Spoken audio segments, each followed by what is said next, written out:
has a story about you.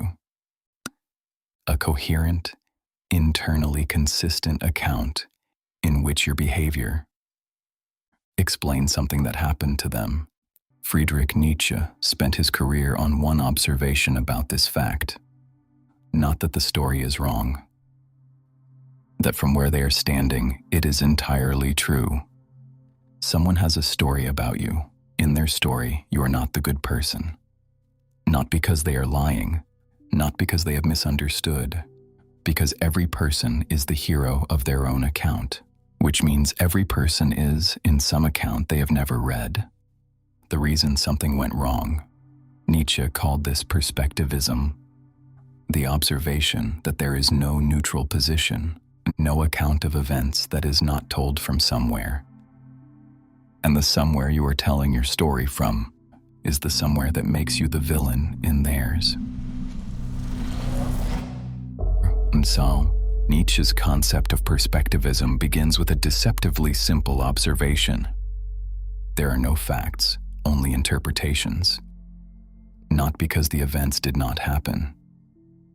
Because every account of events is told from a specific position, and the position determines what is visible, what is central, what is the cause, and what is the effect. Applied to the question of moral identity, perspectivism produces the most uncomfortable conclusion available. Every person constructs their account of events in a way that organizes the available facts around the position they occupy in their own story. That position is necessarily the position of the person who is trying to make sense of their own experience, which means it is necessarily a position from which their own motives are legible, and the other person's motives are inferred.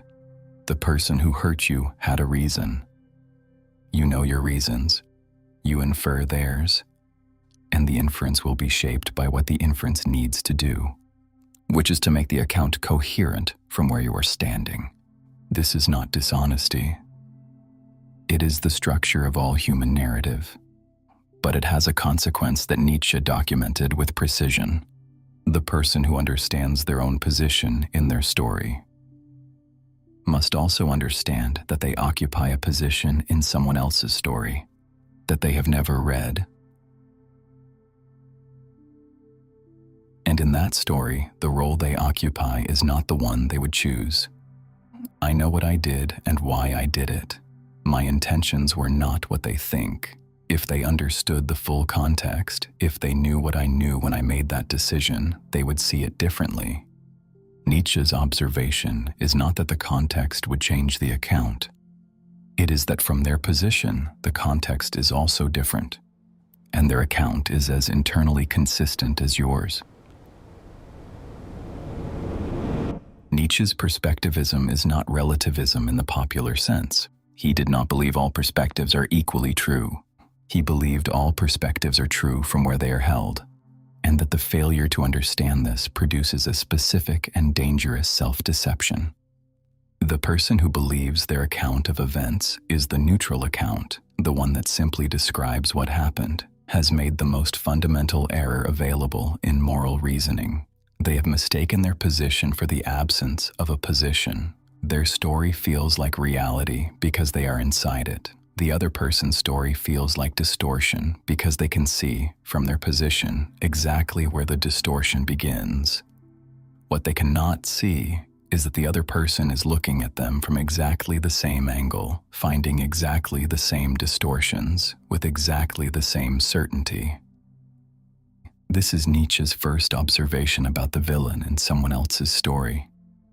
The villain does not know they are the villain, because from where they are standing, their behavior is entirely explicable in terms that do not require villainy.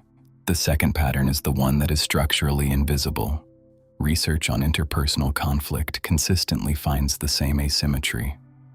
The person who believes they have been wronged has a detailed, internally consistent account of the other person's behavior and its effects. The person who is described as having caused the wrong has an equally detailed, equally consistent account, in which their own behavior is explicable and the other person's response is disproportionate. Both accounts are told from positions of genuine conviction. Neither account is simply false. Both accounts make the teller the person who has been more sinned against than sinning. The structure of moral narrative requires this. The teller is always the subject of their own account. I have not done to them what they have done to me. I responded. I protected myself. I made a decision that anyone in my position would have made. The fact that it hurt them is not evidence of my intentions. In their account, the same statement appears, with the positions reversed. The third pattern is the one that requires no distance. Think about the person who has the most negative account of you, not the person who dislikes you. The person who has a story, a specific, detailed account of your behavior, in which what you did explains something that happened to them. Now ask Nietzsche's question. From where they are standing, is their account internally consistent? Not is it accurate? Not is it fair? From where they are standing, with access to their experience of events, not yours. Does their account of your behavior make sense? The answer is almost certainly yes. And you are the villain in a story that is as coherent as your own. Think about the account you carry of your own behavior in the relationship that went most wrong. The version you would give if asked. The version that makes what you did explicable. That explains your intentions. That provides the context that the other person's account does not include.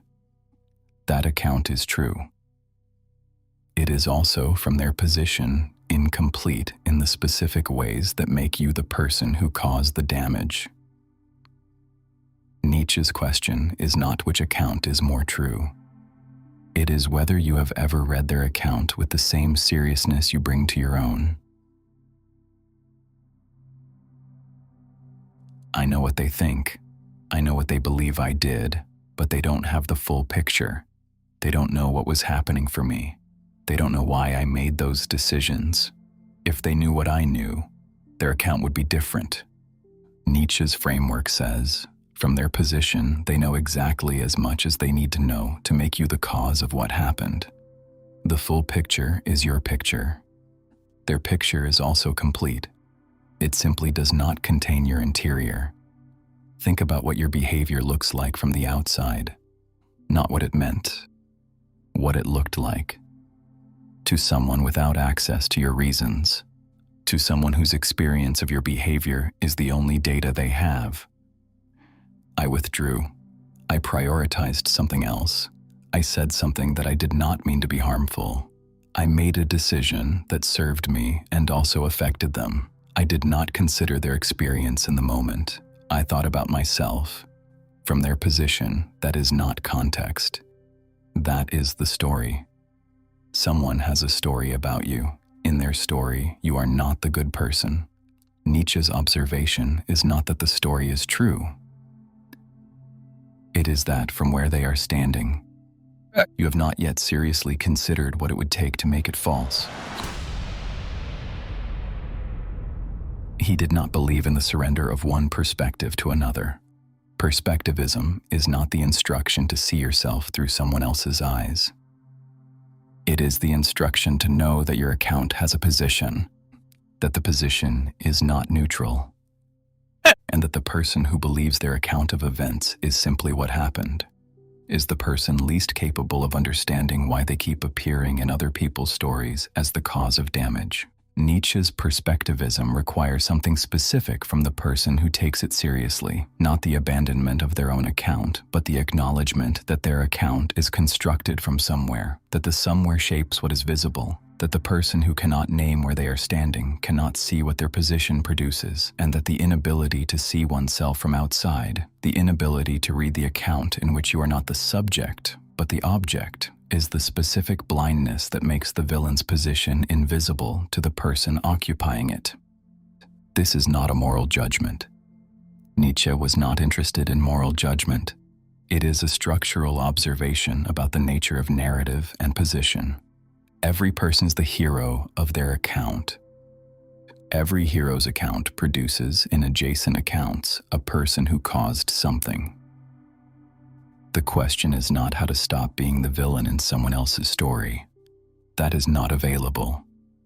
The question Nietzsche considered worth asking is whether the person can name the position from which their account is told, and whether, having named it, they can look at the other account and see it as equally positioned rather than simply wrong. You are the villain in someone else's story, not because of what you intended, because of where you were standing when the story was written. Sometimes it is the person whose presence, whose good intentions, whose certainty, whose care, produced an enemy where none was intended. Nietzsche documented something specific about the way good people create the opposition they then have to manage, not through malice, through the specific dynamic that virtue produces, in the people who have to live alongside it. Why good people create their own enemies. That is next.